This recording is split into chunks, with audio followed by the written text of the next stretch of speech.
नमस्कार दोस्तों, आप सभी का स्वागत है आपके अपने YouTube परिवार में।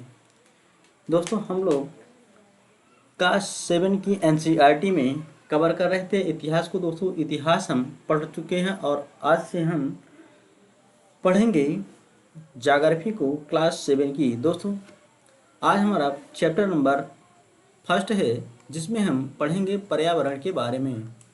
तो दोस्तों, बिना देरी किए हुए चलिए शुरू करते हैं अपना चैप्टर नंबर फर्स्ट, पर्यावरण। दोस्तों, लंबी छुट्टियों के बाद जब रवि स्कूल जा रहा था, तब उसने देखा कि उसके स्कूल के निकट के खेल के मैदान में खुदाई हो गई थी। वही एक मैदान उनके खेलने के लिए वहां पर था। लोगों ने बताया कि वहां अनेक फ्लैटों वाली एक बड़ी इमारत बनेगी।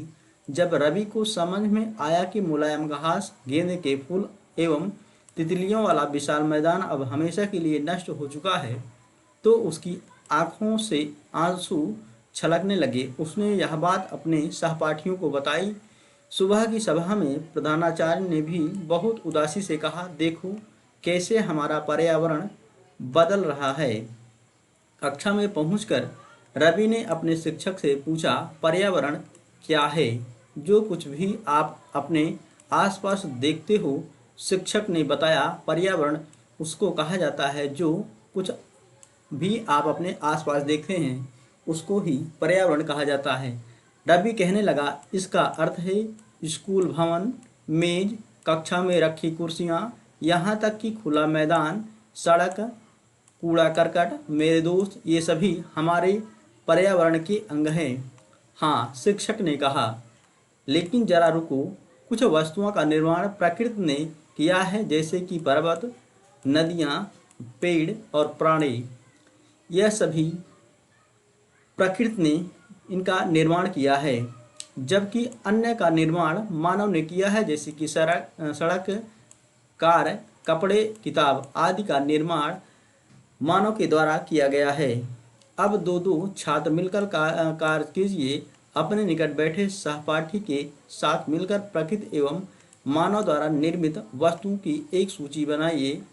रवि, परमजीत, जेसी, मुस्तफ़ा, आशा सभी यह सूची बनाने के लिए उत्सुक थे। इकबाल ने पूछा, हमारा पर्यावरण क्यों बदल रहा है? शिक्षक ने उत्तर दिया, ऐसा हमारी ज़रूरतों के कारण होता है। ये दिन प्रतिदिन बढ़ती रहती हैं, इसलिए हम प्राकृतिक वातावरण में परिवर्तन करते हैं और कभी कभी उसे नष्ट भी कर देते हैं। दोस्तों, ऊपर के वार्तालाप से आप समझ गए होंगे कि किसी भी जीवित प्राणी के चारों ओर पाए जाने वाले लोग, स्थान, वस्तुएं एवं प्रकृति को पर्यावरण कहते हैं। यह प्राकृतिक एवं मानव निर्मित परिघटनाओं का मिश्रण है। प्राकृतिक पर्यावरण में पृथ्वी पर पाई जाने वाली जीवी एवं अजीवी दोनों परिस्थितियां सम्मिलित हैं, जबकि मानवीय पर्यावरण में मानव की परस्पर क्रियाएं, उनकी गतिविधियां एवं उनके द्वारा बनाई गई रचनाएं सम्मिलित होती हैं। दोस्तों, अब हम पढ़ लेते हैं। यह पैराग्राफ पूरा का पूरा इम्पोर्टेंट है, यह आपको याद रखना है। दोस्तों, पर्यावरण हमारे जीवन का मूल आधार है। यह हमें सांस लेने के लिए हवा, पीने के लिए जल, खाने के लिए भोजन एवं रहने के लिए भूमि प्रदान करता है। मानव इस प्राकृतिक पर्यावरण में कैसे परिवर्तन करता है, दोस्तों इसको हम देख लेते हैं। दोस्तों, कार का धुआं वायु को प्रदूषित करता है, पानी को पात्र में एकत्रित किया जाता है, भोजन को बर्तनों में परोसा जाता है और भूमि पर कारखानों का निर्माण होता है। मानव कार, मिल, कारखानों एवं बर्तनों का निर्माण करता है। इस प्रकार से मानव प्राकृतिक पर्यावरण में परिवर्तन करता रहता है।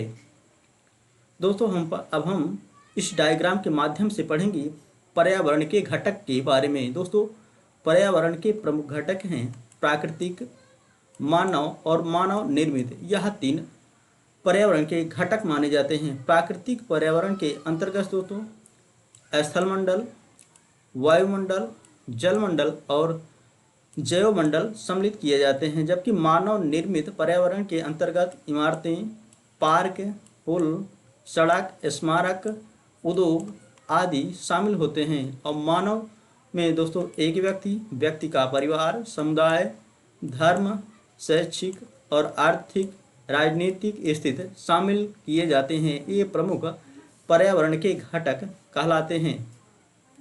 दोस्तों सभी सजीव प्राणियों का संसार जैसे कि पादप एवं जंतु जीवी पर्यावरण कहलाते हैं, जबकि अजीवी के अंतर्गत निर्जीव पदार्थों का संसार होता है जैसे कि स्थल। दोस्तों पर्यावरण शब्द किस शब्द से निकला है यह हम पढ़ लेते हैं। दोस्तों यह आपके लिए इम्पोर्टेंट है। दोस्तों पर्यावरण यानी कि एनवायरनमेंट शब्द की उत्पत्ति फ्रेंच शब्द एनवायरोनेर या एनवायरोनेर से हुई है, जिसका अर्थ होता है पड़ोस। यह आपको याद रखना है दोस्तों अब हम पढ़ेंगे प्राकृतिक पर्यावरण को विस्तार से। दोस्तों भूमि, जल, वायु, पेड़ पौधों एवं जीव जंतु मिलकर प्राकृतिक पर्यावरण बनाते हैं। स्थलमंडल, जलमंडल, वायुमंडल एवं जैवमंडल से आप पहले से ही परिचित होंगे। दोस्तों आइए अब हम इनके संबंध में कुछ और तथ्यों की जानकारी प्राप्त कर लेते हैं। पृथ्वी की ठोस परपटी या कठोर ऊपरी परत को स्थलमंडल कहते हैं। यह चट्टानों एवं खनिजों से बना होता है एवं मिट्टी की पतली परत से ढका होता है। यह पहाड़, पठार, मैदान, घाटी आदि जैसे विभिन्न स्थलाकृतियों वाला विषम धरातल होता है। ये स्थलाकृतियाँ महाद्वीपों के अलावा महासागर की सतह पर भी पाई जाती हैं। स्थलमंडल वह क्षेत्र है जो हमें वन, कृषि एवं मानव बस्तियों के लिए भूमि, पशुओं को चरने के लिए घास स्थल प्रदान करता है। यह खनिज संपदा का भी एक स्रोत है। जल के क्षेत्र को जलमंडल कहते हैं। यह जल के विभिन्न स्रोतों जैसे कि नदी, झील, समुद्र, महासागर आदि जैसे विभिन्न जलाशयों से मिलकर बनता है। यह सभी प्राणियों के लिए आवश्यक है। पृथ्वी की चारों ओर फैली वायु की पतली परत को वायुमंडल कहते हैं। पृथ्वी का गुरुत्वाकर्षण बल अपने चारों ओर के वायुमंडल को थामे रखता है। यह सूरज की झुलसाने वाली गर्मी एवं हानिकारक किरणों से हमारी रक्षा भी करता है। इसमें कई प्रकार की गैस, धूलकण एवं जलवाष्प उपस्थित रहते हैं।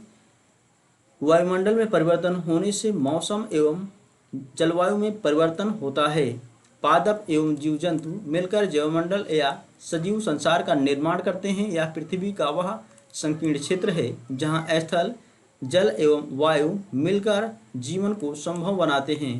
दोस्तों परितंत्र क्या होता है, अब इसको हम समझ लेते हैं। दोस्तों वह तंत्र जिसमें समस्त जीवधारी आपस में एक दूसरे के साथ तथा पर्यावरण के उन भौतिक एवं रासायनिक कारकों के साथ परस्पर क्रिया करते हैं जिसमें वे निवास करते हैं। ये सब ऊर्जा और पदार्थ के स्थानांतरण द्वारा संबंधित होते हैं, उसको परितंत्र नाम दिया जाता है। दोस्तों यह आपके लिए इम्पोर्टेंट है, ये इसको आपको याद रखना है। दोस्तों परितंत्र क्या है? दोस्तों रवि की कक्षा के एक एनसीसी कैंप में जेस्सी ने आश्चर्य से कहा, कितनी मूसलाधार वर्षा हो रही है, इससे मुझे अपना केरल याद आ गया।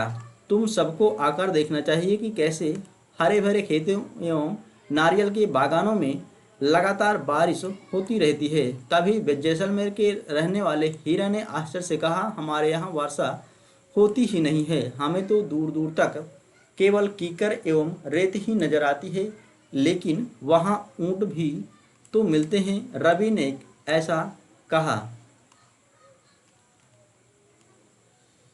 हीरा ने कहा, ऊँट तो मिलेंगे ही, जब तुम हमारे रेगिस्तान आओगे तो तुम्हें सांप, छिपकली एवं अनेक कीट भी देखने को मिलेंगे। रवि हैरत में पड़ गया। विभिन्न स्थानों पर पाए जाने वाले जीव जंतु, वनस्पति एवं लोगों के रहन सहन के तरीके इतने भिन्न क्यों होते हैं? क्या सभी का एक दूसरे के साथ संबंध है? बिल्कुल सही, बहुत संबंध है, ऐसा रवि के शिक्षक ने कहा। सभी पेड़ पौधे, जीव जंतु एवं मानव अपने आसपास के पर्यावरण पर आश्रित होते हैं। प्रायः वे एक दूसरे पर भी आश्रित हैं। जीवधारियों का आपसी एवं अपने आसपास के पर्यावरण के बीच संबंध ही परितंत्र का निर्माण करता है। अधिक वर्षा वाले वन, घास स्थल, रेगिस्तान, पर्वत, झील, नदी, महासागर एवं छोटे से ताल का भी एक परितंत्र हो सकता है। दोस्तों, क्या आपको लगता है कि जिस पार्क में रवि एवं उसके मित्र खेलते थे वहाँ भी एक परितंत्र बनाता था? जी हाँ दोस्तों, यह बात सही है। दोस्तों, प्रत्येक वर्ष 5 जून को विश्व पर्यावरण दिवस मनाया जाता है। यह आपको याद रखना है, मोस्ट इम्पोर्टेंट है। वस्तु विनिमय पद्धति। दोस्तों, यह वस्तुओं की अदला बदली का एक व्यापार होता था जिसमें कि मुद्रा का प्रयोग नहीं होता था। मानवीय पर्यावरण। दोस्तों, मानव अपने पर्यावरण के साथ पारस्परिक क्रिया करता है और उसमें अपनी आवश्यकता के अनुसार परिवर्तन करता है। प्रारंभिक मानव ने स्वयं को प्रकृति के अनुरूप बना लिया था। उनका जीवन सरल था एवं आसपास की प्रकृति से उनकी आवश्यकताएं पूरी हो जाती थी। समय के साथ कई प्रकार की आवश्यकताएं बढ़ी। मानव ने पर्यावरण की उपयोग और उसमें परिवर्तन करने के कई तरीके सीख लिए। उसने फसल उगाना, पशुपालना एवं अस्थायी जीवन जीना सीख लिया।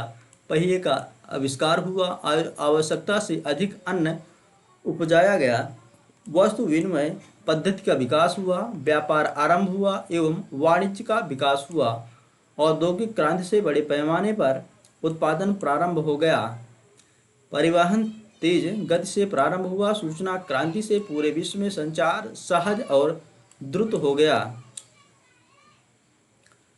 दोस्तों, क्या आप जानते हैं कि आप गर्मी में रसीला तरबूज एवं सर्दी में भुनी हुई मूंगफली खाना क्यों पसंद करते हैं? प्राकृतिक एवं मानवीय पर्यावरण के बीच सही संतुलन होना आवश्यक है। मानव को पर्यावरण के साथ समरसता से रहने का एवं उसका उपयोग सीखना चाहिए। रवि की कक्षा में मिजोरम की एक लड़की है नूरी। वह अक्सर अपने स्थान की हरियाली की बात करती रहती है। खेल का मैदान नष्ट होने के कारण रवि की उदासी देखकर नूरी ने उसे आने वाली छुट्टियों में अपने घर मिजोरम आने को कहा। रवि के शिक्षक ने सभी बच्चों से कहा कि छुट्टियों में वे जिन स्थानों पर जाएंगे वहाँ के भूदृश्य, घरों एवं लोगों के क्रियाकलापों का चित्र बनाकर लाएंगे।